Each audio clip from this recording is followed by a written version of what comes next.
kids and hungry. I spend every Sunday just living good. Morning guys, Dave Canterbury at the Pathfinder School. I thought we'd have a discussion this morning about turkey calls and turkey calling. Turkey season is going to open up here in the state of Ohio next weekend. We have an advanced class scheduled for that weekend, but there'll be some days after that the season is still open. I'll be able to go out and do some turkey hunting with my flintlock and black powder firearms, hopefully. So I wanted to have a quick historical discussion with you guys about turkey calls and turkey calling.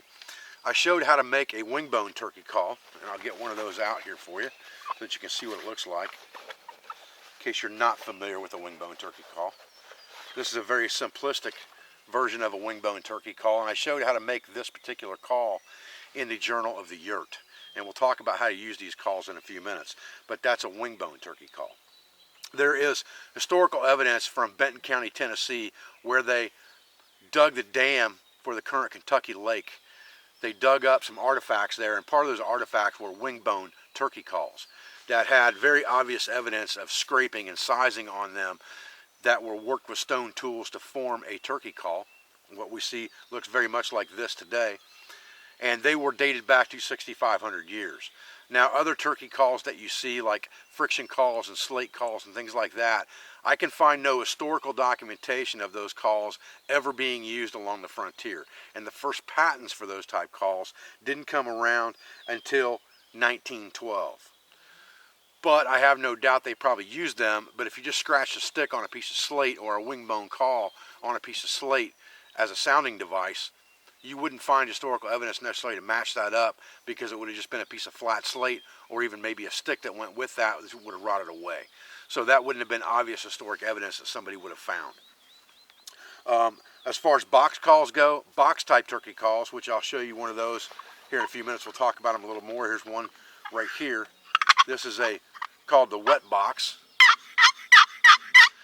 and we'll talk about them more in just a minute. Those go back to actually 1897. The first U.S. patent for that type call was in 1897.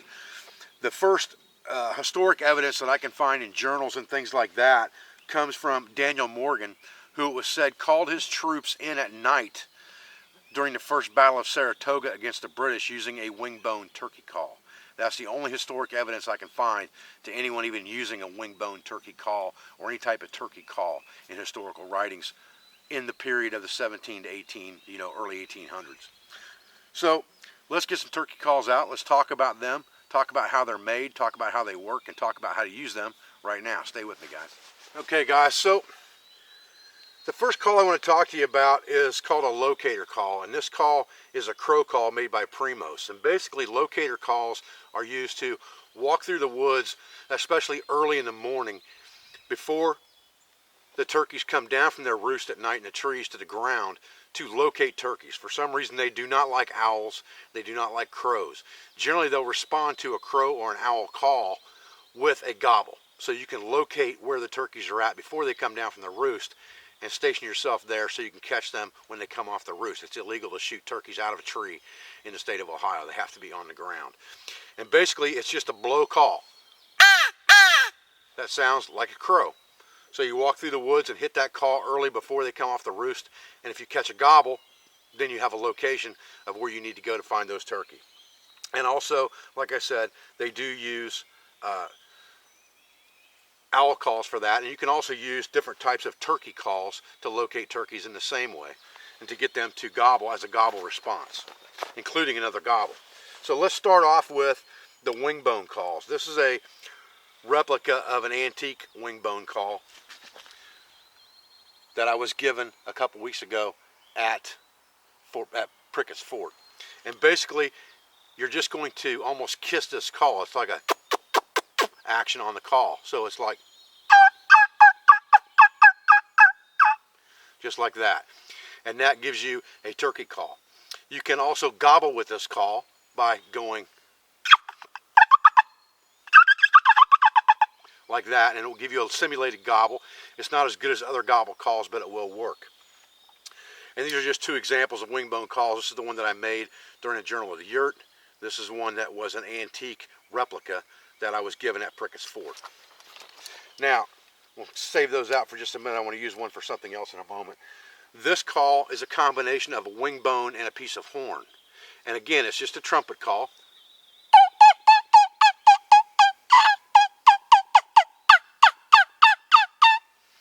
But it can also be used in combination with a piece of slate, like this, to affect a friction call.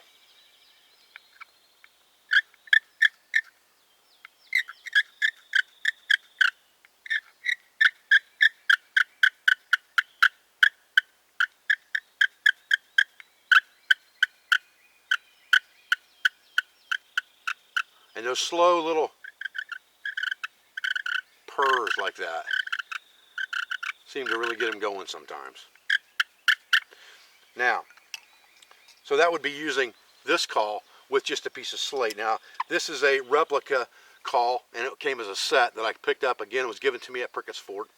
And basically, it's just a bell made out of horn with a wooden cap on it, and probably a piece of willow or cedar for the striker.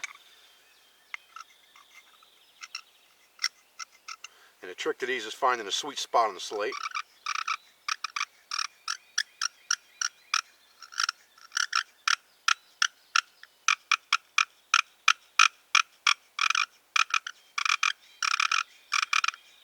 And that's how those work.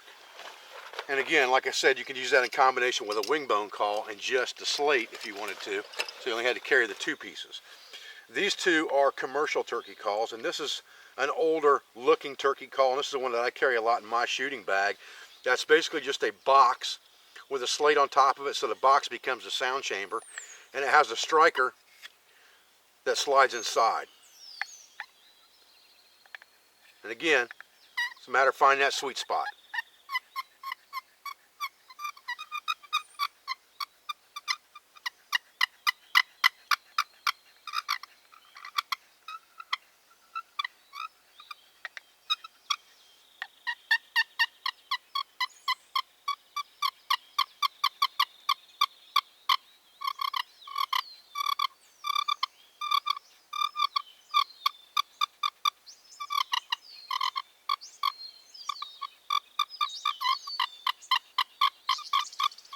Okay, so I carry that one a lot with me. Now, a box call, again, 1897. This is a Primos Box Call, and it's basically just a sound chamber with a loose connection here, and you can hold it different ways.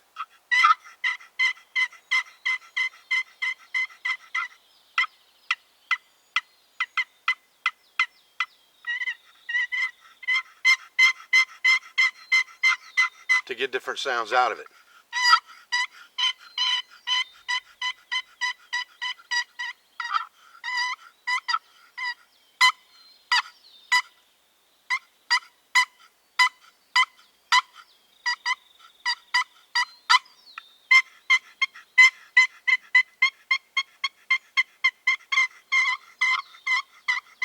Now, one thing that I found with this box by accident, and I've never seen anyone do this before, but it's very hard to reinvent the wheel, so I'm sure someone has done it.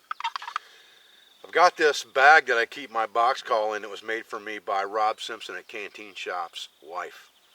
And I keep my box call in that, and I noticed that when that call shakes around in there,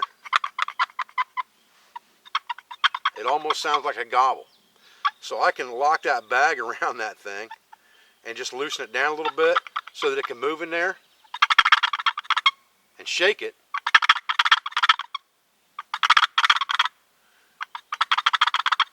And it will almost give me a gobble.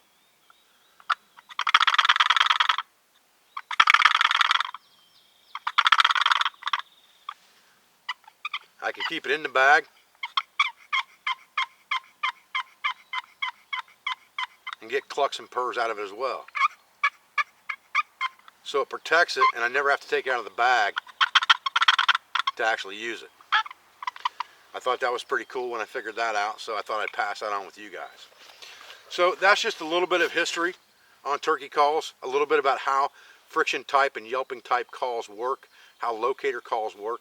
And basically what you're trying to do is you're either trying to imitate a gobbler to basically make another gobbler respond as, you know, he's the king of the walk and he wants to find out where the hens are at and he's going to come in for battle, so he comes in. Or you're trying to imitate a hen to attract a gobbler in, or you're trying to imitate a hen to attract other hens, depending on how you're hunting the turkeys.